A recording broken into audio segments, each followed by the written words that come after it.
Welcome back, curious minds, to another fascinating exploration on AI history of Western philosophy. Today, we're peeling back the layers on a concept that has subtly shaped much of our understanding of human belief, often without us even realizing it. Before we jump in, just a quick but important note. This episode of AI History of Western Philosophy, being AI-generated content, aims to experiment with philosophical material to spark new possibilities for thought, rather than presenting definitive philosophical conclusions. Our mission is, to point you toward original sources and explore ideas, acknowledging that while our subject is philosophy, we are not philosophers ourselves. So today we're diving into what our sources call the progressive fallacy. Imagine a narrative that's incredibly compelling in its simplicity, right? Yeah. A story that tells us humanity has marched linearly, almost inevitably, from primitive superstition to an enlightened age of reason. It's a comforting story, isn't it? A kind of intellectual happily ever after. But as we'll uncover, it's also profoundly misleading, simplifying a rich, complex tapestry into a predictable and often biased straight line. Indeed. Yeah, it's a great way to put it. Our mission today on AI History of Western Philosophy is to trace this pervasive intellectual trope through three really pivotal thinkers. We'll begin way back in the 5th century BCE with the sophist Prodicus of Ceos. Then we'll leap forward to the Victorian anthropologist Sir James Frazer, a huge figure. And finally, we'll land with the contemporary popular historian Yuval Noah Harari. We'll show how each of these figures, in their own era, reduced the rich complexity of human belief to a functionalist or sort of stage-based model. Then we'll move into a comprehensive critique of this entire project, revealing its deep flaws. And finally, we'll circle back to Prodicus, actually arguing for his relative innocence compared to his influential successors. Right. And for you, our listener, this isn't just some dry academic exercise in intellectual history. Understanding this progressive fallacy is, well, it's a shortcut to being truly well-informed. Yeah. To recognizing the hidden assumptions in the stories we're told about history and belief, and, to gaining a more nuanced, maybe that aha moment perspective on humanity's incredible diversity. It's about moving beyond mere information overload to genuine, critical insight into how we view the past and, frankly, our present, too. Okay, let's unpack this. We begin our journey by looking at the enduring appeal of the simple story of progress, starting with its ancient origins in classical Greece. Yeah, let's dive in. To truly understand Prodicus of Ceos, who was active in the bustling intellectual hub of Athens back in the 5th century BCE, we really have to grasp the vibrant intellectual world of the sophists first. This period marked a profound shift in Greek thought. Earlier inquiries were largely cosmological, right? They were preoccupied with the ultimate nature of the physical world, what the Greeks called physis, or nature. But the sophists, they turned inward. They started focusing instead on the human world, on nomos, which encompasses human custom, law, social convention, basically how we live together. So essentially a shift from studying the stars and the elements to studying how humans organize their own lives and societies. That makes sense. And the sophists themselves were quite the factors of their time, weren't they? Almost like ancient rock star educators traveling around. You've absolutely got it. The sophists were indeed rock star educators, highly sought after. They traveled from city to city, teaching ambitious young men the arts of rhetoric, politics, and ethics. Essential skills for success in the burgeoning democratic polis, the city-state. And they were radical in their approach. They systematically questioned the divine or natural origins of human institutions. Instead, they proposed that these institutions, from laws to social norms, were in fact human inventions, crafted to serve specific social and political needs, not handed down by gods or fixed in nature. It was a time of incredibly bold and human-centric inquiry. And this rationalistic project extended to religion itself. It sounds like they weren't afraid to ask some pretty uncomfortable questions about the gods then. Oh, absolutely. This rationalistic project crucially extended to religion. You had thinkers like Protagoras famously expressing agnosticism, openly stating he couldn't definitively know if the gods existed or not. Just couldn't know. Critias, another sophist, pushed even further. He suggested that the gods were a deliberate, calculated invention by cunning rulers just to enforce social order through fear. Prodicus's theory, then, emerges directly from this very context. It's part of a widespread effort to provide a human-centric, rational account of social phenomena, moving beyond the old mythological explanations. It was an intellectual environment truly hungry for human-made answers to seemingly divine questions, stripping away the mystery and looking for practical historical origins. Okay, So, while his own original writings are largely lost to us, which is always a bit frustrating with ancient philosophy, isn't it? It is, yeah. Later sources, particularly Cicero, preserve Prodicus's fascinating two-stage developmental model for the origin of religion. It offers a unique glimpse into ancient rationalism and how he thought human belief might have, well, evolved. Right. Prodicus argued that the first stage was rooted in a kind of primitive utilitarian gratitude. Imagine early humans, completely dependent on nature for survival. Out of admiration for what directly benefited them, they came to deify natural elements, the life-giving sun, the mysterious moon, essential rivers, springs, the fruits of the earth. These weren't, anthropomorphic deities with human forms and personalities like Zeus or Hera. They were more like impersonal life-sustaining forces. Cicero directly reports Prodicus's view, and he cites the deification of the Nile by Egyptians as his sort of paradigmatic example, a clear, direct manifestation of human gratitude for essential commodities that quite literally sustain life. It's an elegant, if maybe speculative, explanation for that early reverence. So, if I'm understanding this correctly, the first stage is all about worshiping the essential things themselves, the river, the sun, the grain. But then the next step involves a shift, right? From worshiping the river itself, say, to worshiping the discoverer or inventor of its use, or perhaps the methods of its use. That's really clever. It moves from just the natural world to recognizing human ingenuity and contribution. Exactly.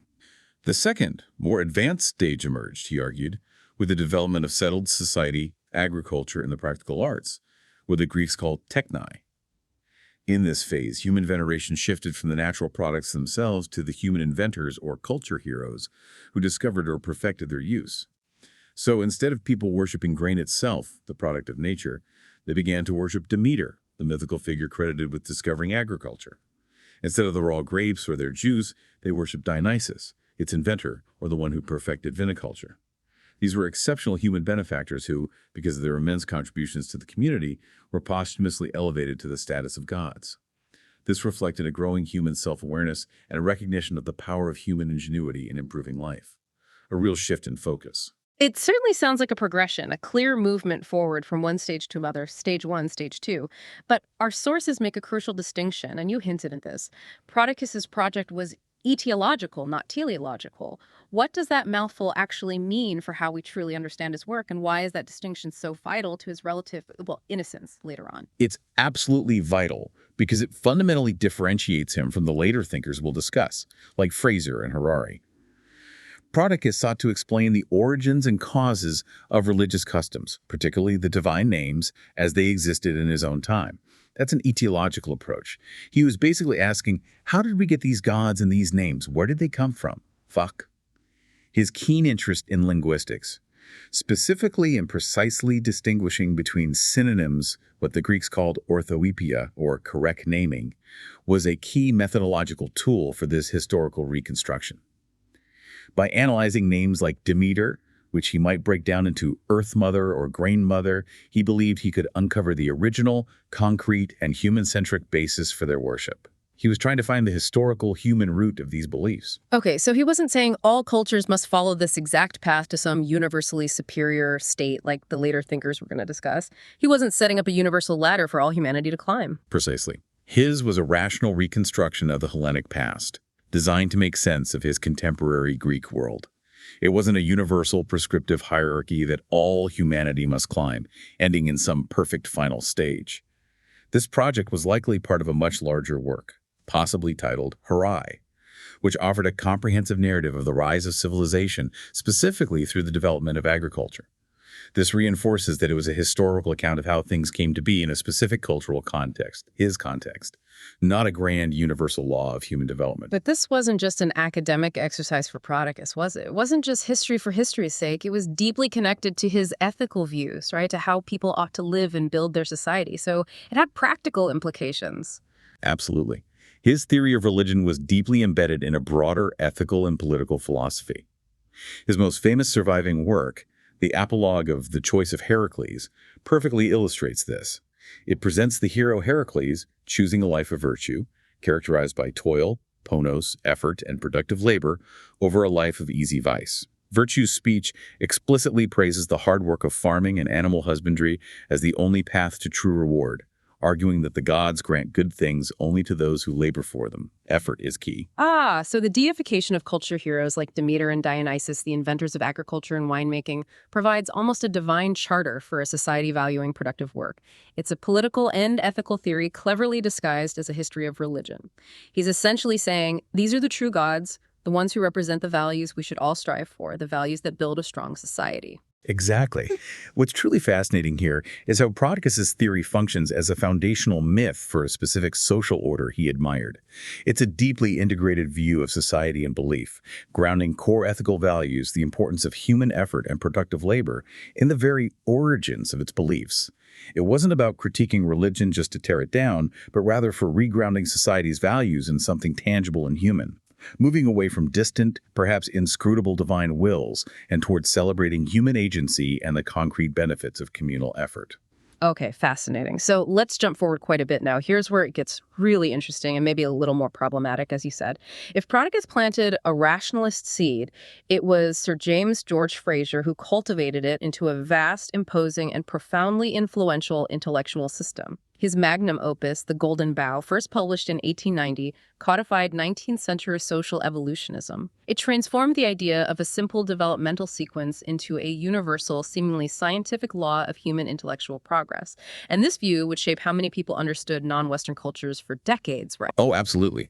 The Golden Bough was immensely influential. Frazer's central thesis posits that the human mind progressed through three distinct sequential stages: magic, religion, and science. This was a unilineal framework, meaning all societies without exception were assumed to follow this single predetermined path. There was no deviation allowed from this intellectual ladder. One size fits all. The Age of Magic sounds intriguing, almost like something out of a fantasy novel. What was that all about? Who did Frazer define this earliest, most primitive stage? Well, it's presented as the most primitive state of human thought. In this phase, Frazer argued, humanity believes the world is governed by impersonal mechanical laws of sympathy, a kind of primitive physics, really. The savage magician, and that's his term, doesn't pray or supplicate. They attempt to compel nature to obey their will using specific rituals, believing in a direct cause and effect relationship. This compulsion was based on two primary principles he identified: homeopathic magic, where produces, for example, you burn an effigy of an enemy to cause them harm, and contagious magic, where things once in physical contact remain connected, so affecting a piece of a person's hair could supposedly affect the person themselves.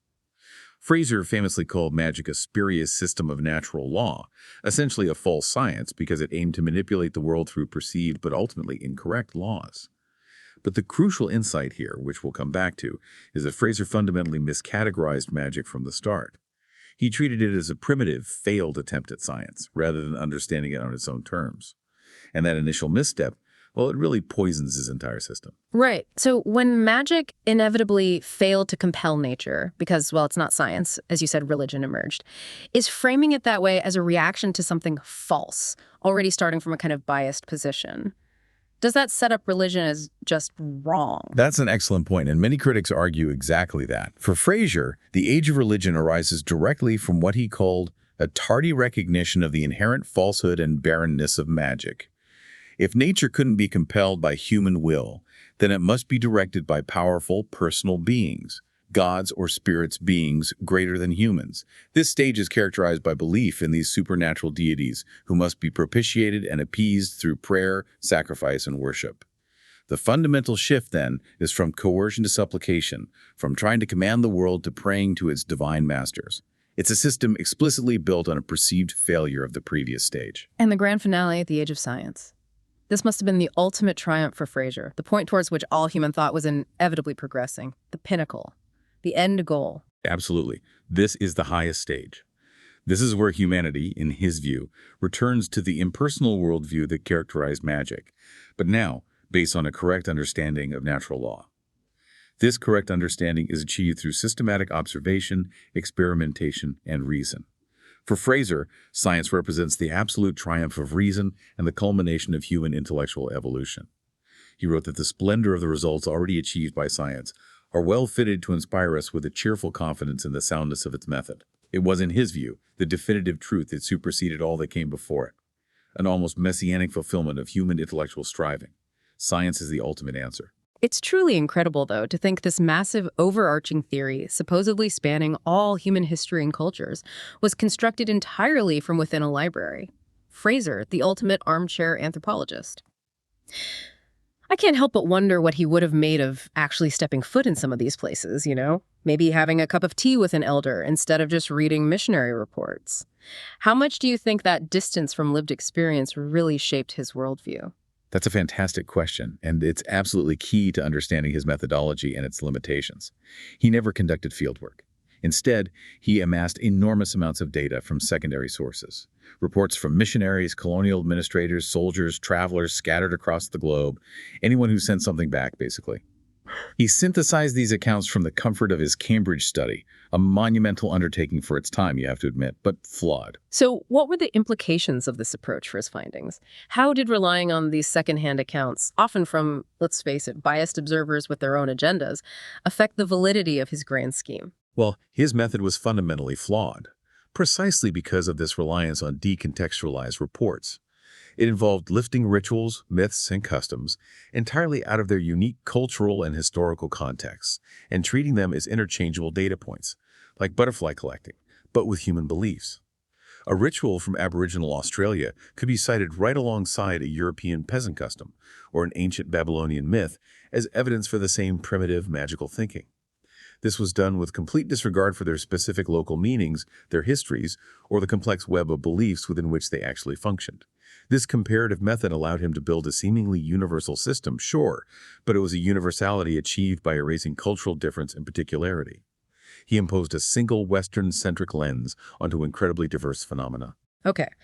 So this comparative method let him build a seemingly universal system, but our sources reveal it was deeply tied to the prevailing ideologies of his time. What was that connection between Frazer's intellectual project and, for instance, the British Empire at its height? Was it truly just an academic pursuit, or was there something more going on? Oh, it was far more than just academic. Fraser's work is inseparable from late 19th century British Empire and the ideology of social evolutionism, which was a dominant paradigm of the era. This intellectual current applied a simplified and often, frankly, distorted version of Darwinian evolutionary theory to human societies.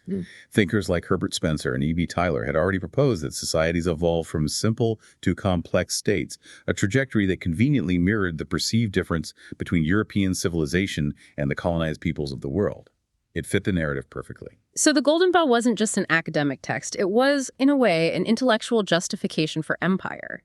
It actively supported the colonial project by providing a scientific-sounding rationale for dominance. Precisely. It intellectually justified colonialism by defining primitive peoples, again, his term, as living representatives of Europe's own distant past. They were seen as populations stuck in the age of magic or maybe early religion. European dominance, therefore, became not an act of brute conquest, but a natural outcome of a universal historical process. It was inevitable, justified. The empire's so-called civilizing mission was thus legitimized as an effort to help less developed peoples ascend the ladder of progress, at the top of which, conveniently, stood Victorian Britain, the very embodiment of the age of science. It was a powerful narrative tool for empire builders. So what does this all mean for understanding Frazer's work? It sounds like it goes way beyond just a history of thought. It's almost like a secular creation myth for a particular worldview, giving science its sort of almost divine status. It's exactly that. It's a secularized eschatology. That's a key concept here. It retains the linear teleological structure of Judeo-Christian history. An arc moving from a beginning through an intermediate phase to a final consummation, but crucially replaces theology with science. The primordial state of magic functions as an era before revelation, maybe like the Old Testament. The age of religion is a necessary but flawed intermediate period, analogous perhaps to an age of prophecy awaiting its fulfillment. And the age of science is the final, definitive revelation, the ultimate truth. The end of history, intellectually speaking. Frazer's own words, the hope of progress, is bound up with the fortunes of science, really reveal this language of salvation. The Golden Bough in this framework becomes a foundational myth for the modern scientific worldview, clothing its own cultural assumptions in an aura of factuality through this vast, albeit prejudiced, collection of evidence. Wow. Okay, moving into the 21st century now. This grand progressive narrative finds its most popular and, frankly, influential expression in Yuval Noah Harari's *Sapiens*, A Brief History of Humankind. It's been a global phenomenon, sold millions, translated everywhere. But our sources suggest it's very much a successor to the Golden Bough for a secular, globalized age. It seems to update that progressive narrative with contemporary scientific findings, even if it avoids the overt racism of his predecessors. But the structure feels similar. It does feel similar in structure, yes. Harari's central thesis attributes the unique success of Homo sapiens to a specific cognitive ability that emerged around 70,000 years ago, what he calls the cognitive revolution. This ability is our capacity to create and believe in common myths or imagined orders. This, he argues, is what fundamentally differentiated us from other hominids like Neanderthals and propelled us to global dominance, our storytelling ability. What exactly are these imagined orders? Can you give us some concrete examples? Because this seems absolutely central to his entire worldview and how he sees human cooperation working. Sure. There are things that exist only in our collective imagination, not in the physical world. Think about gods, nations, money, corporations, laws, human rights. Harari argues that while other animals can cooperate, they typically do so only in small, kin-based groups or in highly rigid hierarchies, like ants or bees. These imagined realities, however, allow vast numbers of strangers to cooperate flexibly on a scale impossible for any other species. This gave sapiens an unprecedented advantage that led to our domination of the planet. It's a powerful engine for scaling up cooperation. Okay, so in this framework, religion is just one of these imagined orders, not fundamentally different from money or nation states, just another story we tell ourselves to cooperate. Is that the idea? Precisely. In this framework, religion is presented as one of the earliest and most powerful types of imagined order, allowing tribes or cities to cohere and function effectively. It's essentially portrayed as a highly effective technology for social cohesion, enabling collective action and large-scale organization that would otherwise be impossible. Its truth value isn't really the point for Harari. Its utility for cooperation is the key measure of its significance. Does it work to bind people together? Right. And Harari is very explicit about history having a direction, an arrow, as he calls it. What trajectory does he describe for human progress? And what is its ultimate destination in his view? Does this sound familiar to Frazer's arc, that steady climb? It does sound quite familiar. He states quite clearly that this arrow points unrelentingly towards more and more unity and globalization. Human history, in his telling, is a continuous process of consolidation. Small, disparate imagined orders like the spirits of a single valley or the patron god of one city are gradually absorbed or replaced by larger, more universal ones. This sounds strikingly similar to Frazer's unilineal progression, just updated. So we see polytheism giving way to monotheistic religions, warring city-states becoming vast empires, and local barter systems being replaced by universal currencies like gold and now maybe global finance. It sounds like a relentless, almost inevitable march towards bigger and more unified systems, no matter the cost or the qualitative difference between these systems. Scale is everything. Exactly. This process culminates, in his view, in the modern era, where humanity is increasingly bound together by the imagined orders of global capitalism, international law, and the scientific worldview. The narrative is unmistakably progressive, with each major revolution, cognitive, agricultural, scientific, being a significant step on this path toward greater scale and integration. Religion, in this view, plays a crucial role as an intermediate mechanism for unifying humanity. But like in Frazer's model, it is ultimately a stage that is superseded by the supposedly more efficient and universal imagined orders of science and the global market. Now, our sources point out that Harari's entire framework is built on what they call strict reductive materialism. What are the implications of this philosophical stance, and how does it shape his understanding of human experience and values? Because it sounds like it could strip away a lot of what we consider meaningful, reducing everything to just stuff. It absolutely does have that effect. He presents this reductive materialism as the unassailable conclusion of modern science. Objective reality consists only of matter and energy, governed by the laws of physics and chemistry. That's it. Everything else, justice, freedom, morality, consciousness, the divine, is, in his view, a subjective fiction, a story we tell ourselves to make sense of the world and cooperate. For instance, he provocatively translates the American Declaration of Independence's assertion that all men are endowed by their creator with certain unalienable rights into what he calls biological reality. He says, well, biologically, men evolved differently with mutable characteristics. Therefore, human rights are just a useful story to foster cooperation, not an objective truth grounded in anything real. Wow. That's a powerful claim. It effectively puts all belief systems, all value systems on the same level, stripped of any intrinsic truth or moral weight. If everything is just a story, then no story is inherently better or truer than another, is it? It's just about which story works best for cooperation. It creates what you could call a functionalist great equalizer. By categorizing all value systems, whether it's the Code of Hammurabi, the Buddha's teachings, the Universal Declaration of Human Rights, or even the legal fiction of a corporation like Peugeot as mere imagined orders, it erases any qualitative distinctions between them. The primary criterion for judgment isn't their truth, their moral worth, or their capacity to foster human flourishing. It's solely their functional efficiency in promoting large-scale cooperation. So, a global currency is simply more advanced than a local religious taboo, not because it's better in any moral sense, but purely because it facilitates more trade and larger-scale cooperation. What does this all mean for morality, then? For understanding right and wrong if everything is just a useful story judged by efficiency? Well, this leads to a deeply nihilistic conclusion, according to critics. The arrow of history isn't moral progress, but simply escalating scale and consolidation. The resulting global order has no claim to being more just or true than what it replaced, since objective justice and truth, in his view, don't really exist anyway, only more powerful and efficient. Critics argue that this worldview provides no objective grounds to resist even a globally effective tyranny, as its legitimacy rests solely on functional success. If it works to organize people, it's good. It becomes the ultimate reduction of history to might makes right, presented in the authoritative scientific-sounding language of popular science, subtly valorizing efficiency and scale above all other human values. Okay, so what does this all mean for us, our listeners, who are trying to navigate a world saturated with these kinds of grand narratives about progress? We've traced this pervasive story through different eras, but now we're going to challenge its very foundations. This is where we really deconstruct the progressive fallacy, revealing it not as a purely scientific framework, but as a culturally specific and often deeply biased ideology that we need to be very aware of when we encounter it. Absolutely. The progressive fallacy, as powerfully embodied by Frazer and subtly echoed by Harari, rests squarely on the intellectual foundations of 19th century social evolutionism. To truly dismantle the fallacy, we have to first deconstruct this foundation, revealing it not as some universally applicable scientific framework, but as a culturally specific ideology with, frankly, a clear agenda.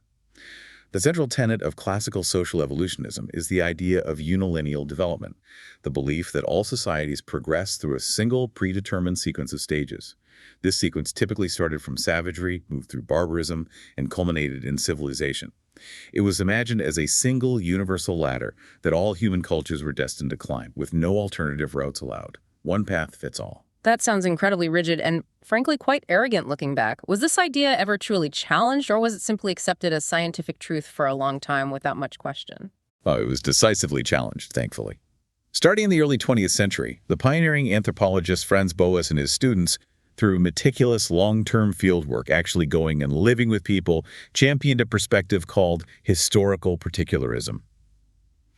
They argued, based on evidence, that each culture is the product of its own unique and complex history, shaped by internal developments, diffusion from other cultures, interactions with its specific environment, a whole mix of factors. They demonstrate that there is no single, universal path of cultural evolution. History is messy and diverse, not a neat ladder. So the actual ethnographic record, the evidence from studying real human societies on the ground, doesn't support this idea of a single ladder of progress from savage to civilized. It sounds like the evidence simply didn't fit the theory they wanted to believe. Overwhelmingly, no. The vast ethnographic record, compiled since Boas's time, has thoroughly debunked the unilineal assumption. It shows a rich multiplicity of developmental pathways. It shows periods of stability, instances where societies remain static for long periods, sometimes very successfully, and even examples of societal regression where complexity decreased, maybe for adaptive reasons. This rendered the rigid unilineal schemes of thinkers like Frazer empirically untenable. They simply didn't match the complex, varied evidence of the human story. Okay.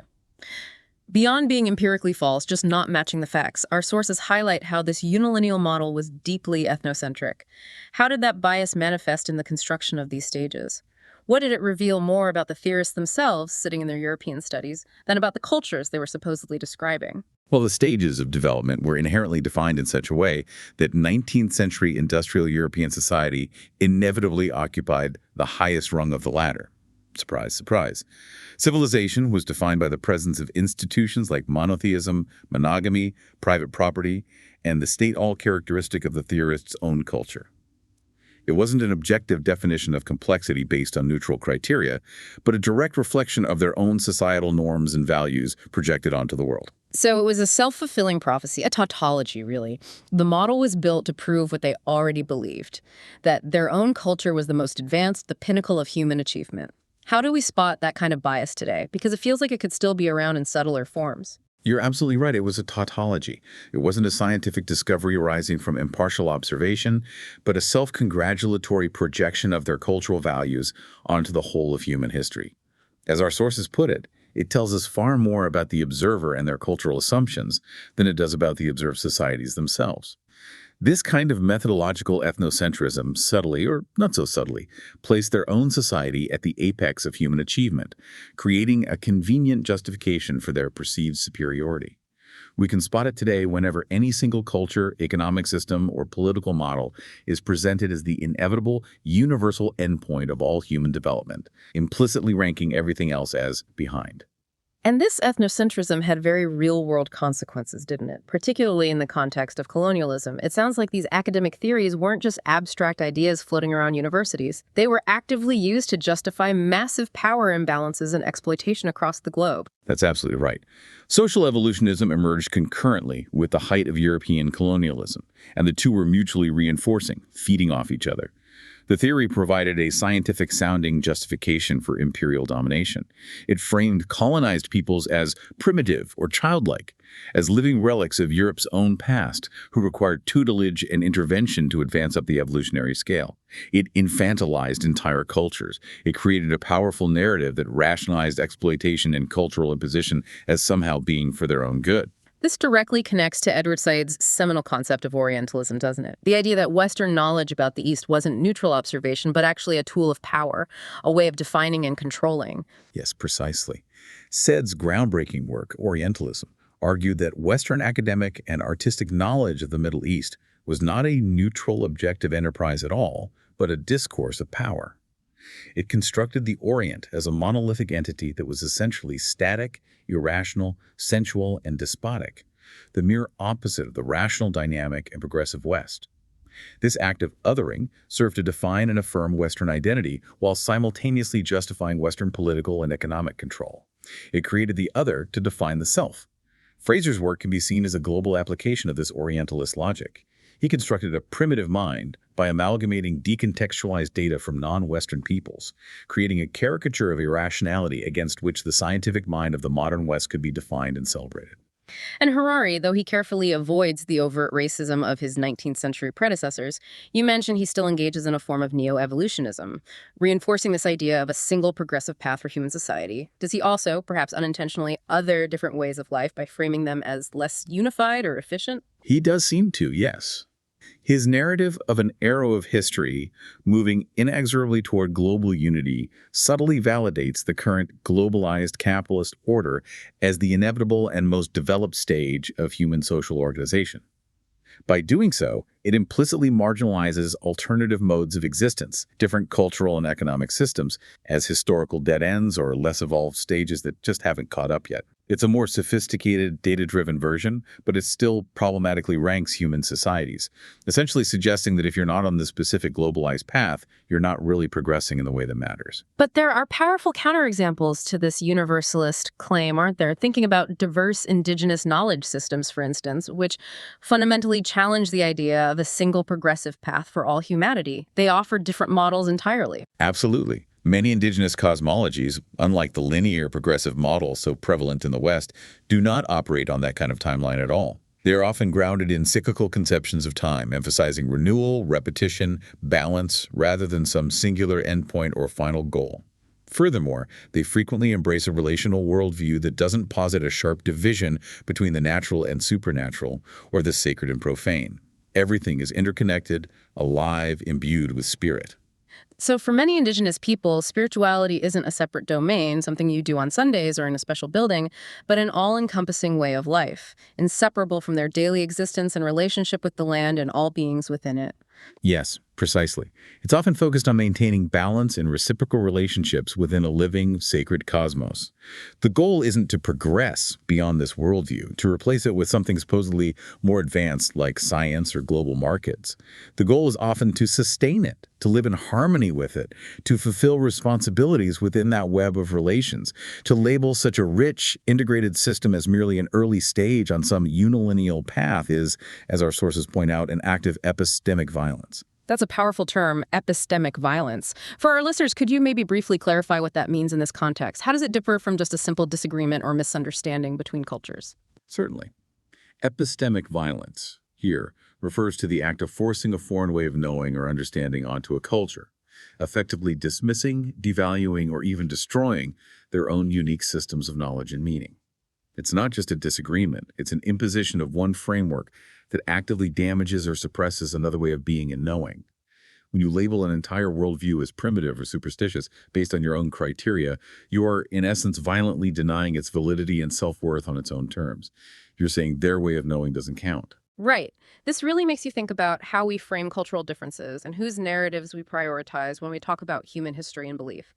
It's not just an academic argument, is it? It's something that has profoundly affected real people and cultures, often to their detriment, erasing their knowledge and undermining their confidence. Okay, so beyond these historical and ideological flaws, the progressive fallacy suffers from an even deeper philosophical error: reductionism. It tries to explain complex belief systems by reducing them to something else. A mistaken hypothesis about rain, a social function like gluing society together, a cognitive byproduct like seeing faces in clouds. And in doing so, it often explains it away, rather than truly understanding or appreciating its unique nature and meaning for the people involved. Exactly. And the most incisive critique of this reductionist tendency, especially regarding Frazer, was formulated by the philosopher Ludwig Wittgenstein in his remarks on Frazer's Golden Bough.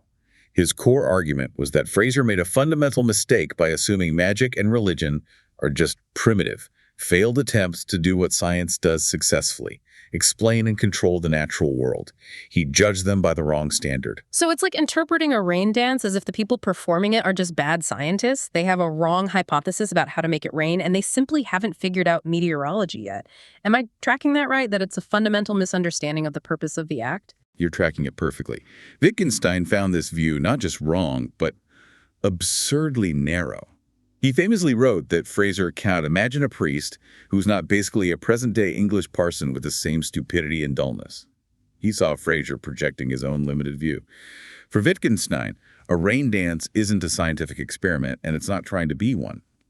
To interpret it as such is a category error, like judging a fish by its ability to climb a tree, or maybe asking if a poem is scientifically accurate. That's a perfect analogy. It's like asking if a symphony is true in a factual sense, or if a poem is empirically verifiable.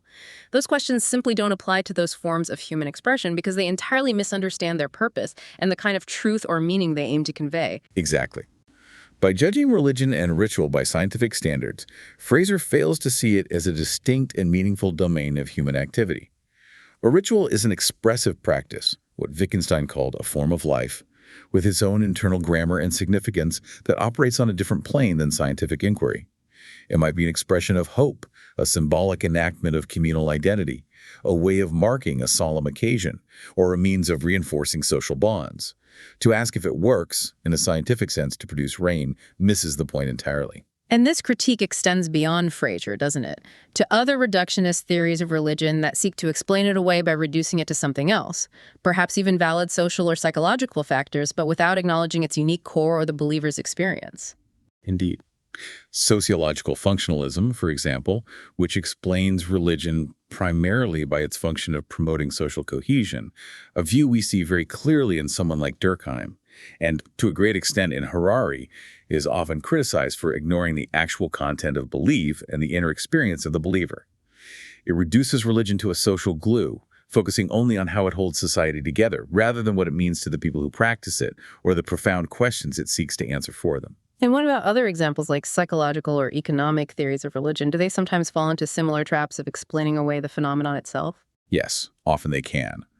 Psychological theories that reduce religion to, say, a projection of infantile needs for a father figure, as Freud famously did, or economic theories that reduce it simply to an opiate of the masses, used to dull the pain of exploitation, as Marx argued.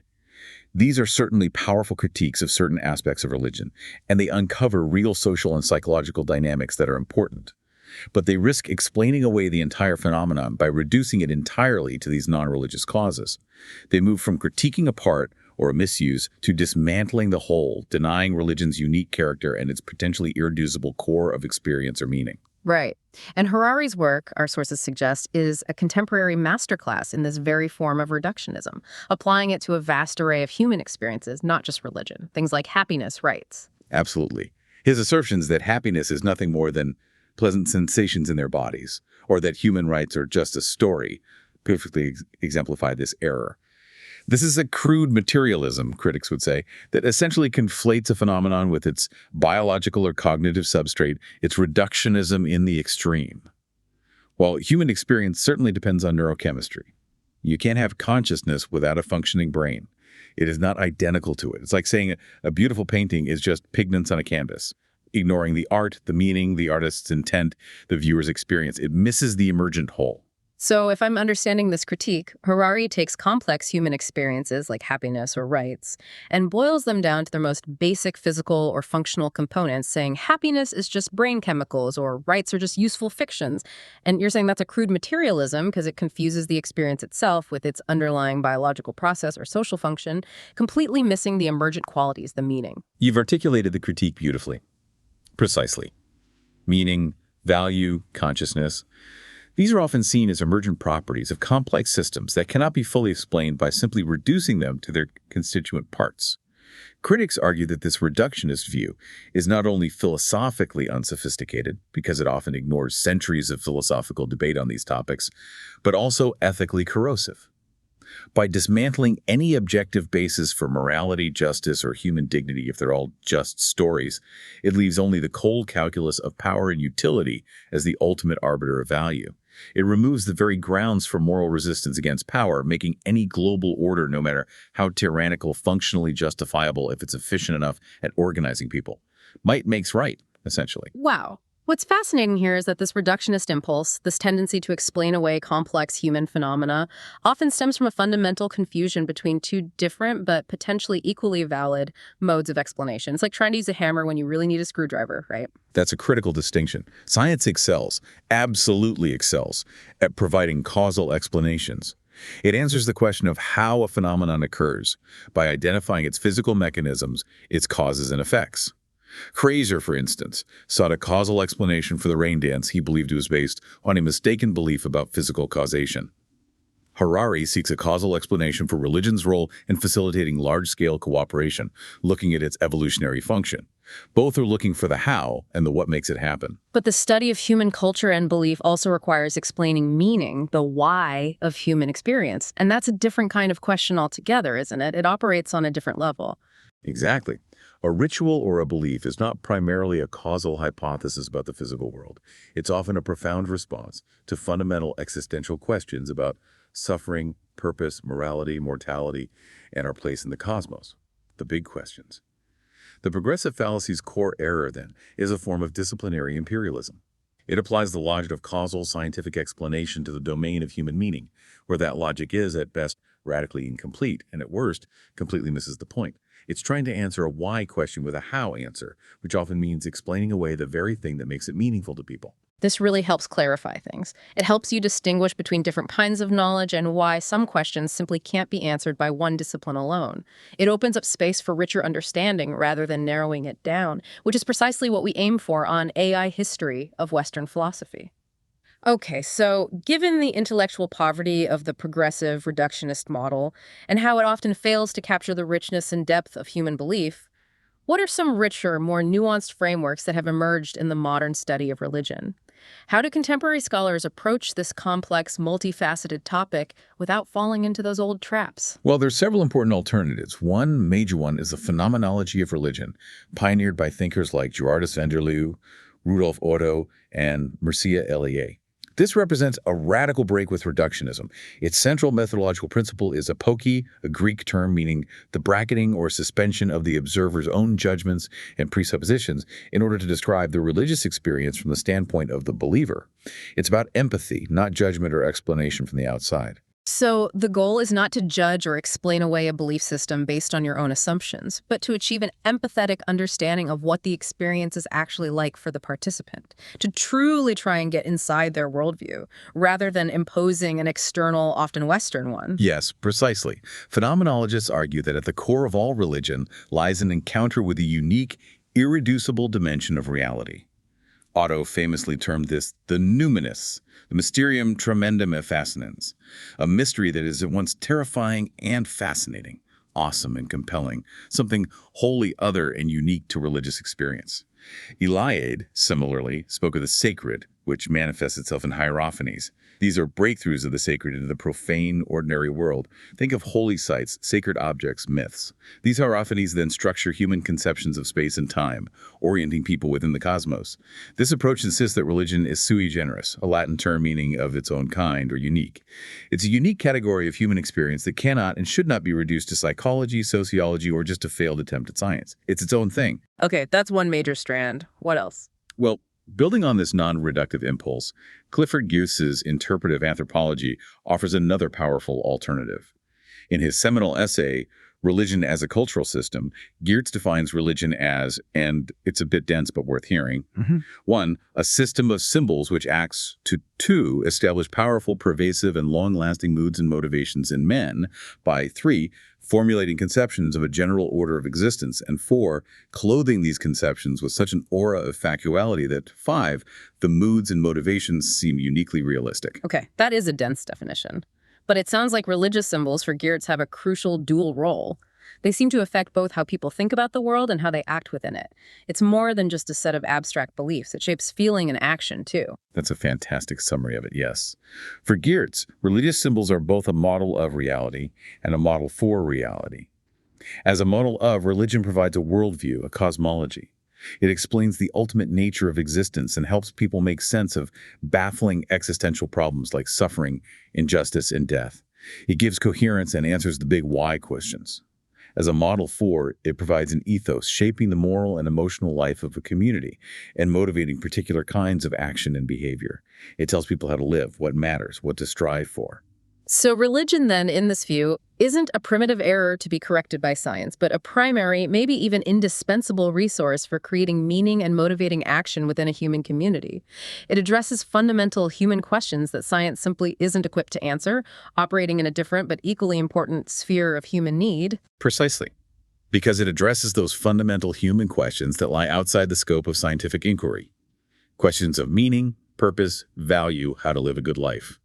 It's a fundamental way humans make sense of their world and their place in it, which is distinct from how science explains the physical mechanics of the world. Okay, so phenomenology focusing on experience, interpretive anthropology on meaning and symbols. Is there a third major approach? Yes, a third, more recent alternative comes from the cognitive science of religion, or CSR.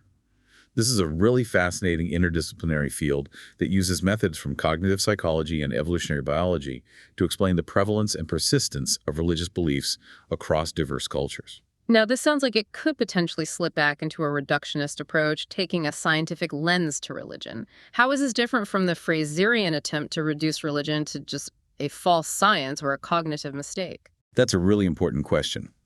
Crucially, while it is a scientific approach, it is generally not progressive or reductionist in the old Frazerian sense. CSR proposes that religious beliefs are not primarily learned cultural artifacts that science will eventually erase, nor are they simply a primitive stage to be outgrown.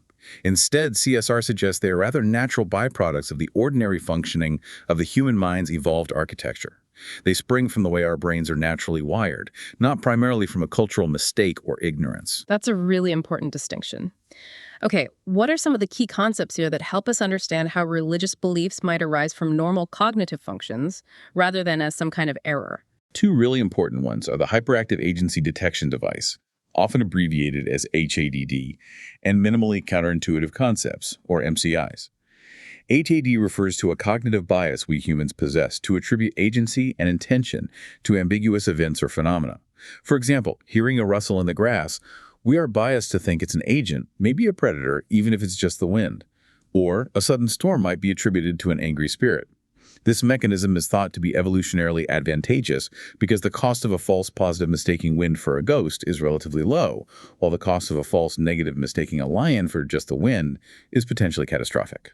Better safe than sorry.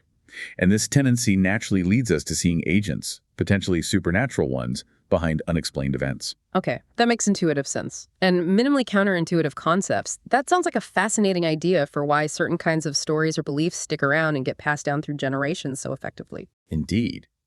CSR researchers propose that religious concepts like talking snakes, invisible spirits, people walking on water are often incredibly memorable and easily transmitted precisely because they are minimally counterintuitive. This means they violate just one or two of our basic intuitive expectations about the world.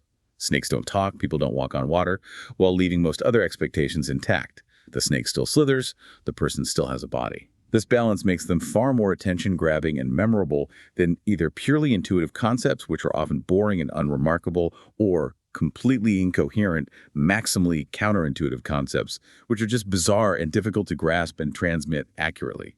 They hit a cognitive sweet spot for cultural transmission. So, if I understand this correctly, religious thinking isn't a primitive stage to be overcome by scientific enlightenment, according to CSR.